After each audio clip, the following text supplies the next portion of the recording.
They are loving every second of this, ladies and gentlemen. They worship the police state. They always have. From the Mar-a-Lago raid to locking up their political enemies, they have salivated over this for years. Ah, yes, the left has always loved that militarized police state. Let's just simply say it. With Donald Trump forecasting his imminent arrest, the right is losing its mind. Welcome into TYT's Overruled. I'm your host, Adrienne Lawrence.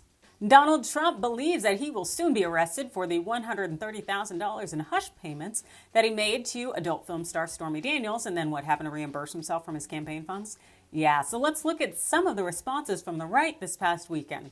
From the gentleman earlier in his interview, here it is. Folks, this is one of the darkest days in our history if this turns out to be true. And the political opponent of a man in the White House, Joseph Biden, whose son is on tape committing sexual acts that you're accusing Donald Trump of. Yeah, when in doubt, blame Hunter Biden. It's also kind of interesting how the right's entire platform was what, lock her up. So for them to say a political opponent should not be the one leading a prosecution of a former president is kind of interesting. But also, too, what's really interesting is what they had to say Saturday morning on Fox. But what this is also going to do, it's going to fire up the MAGA crowd. Maybe those people that were possibly leaning more towards a Ron DeSantis, now they go, here we go again, another witch hunt against our guy. I'm standing firm with Donald Trump. And I also think that this is a motivation of the left. I think that they would rather have Trump supporters galvanized behind Trump because I think that they know that Trump is easier to beat than Ron DeSantis.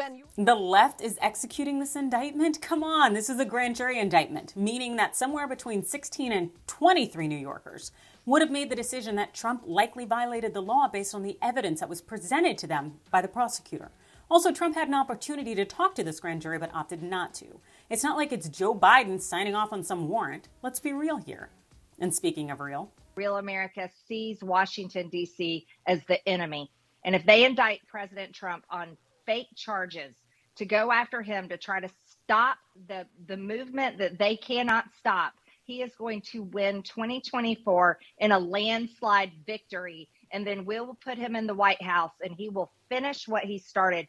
We will gut the government of all the traitors that are serving the globalists in America last. Yeah, real America, because that's what Marjorie Taylor Greene knows about. And she definitely seems to know a little bit about anti-Semitism since she keeps pushing this globalist hidden agenda kind of narrative, which is disgusting, mind you.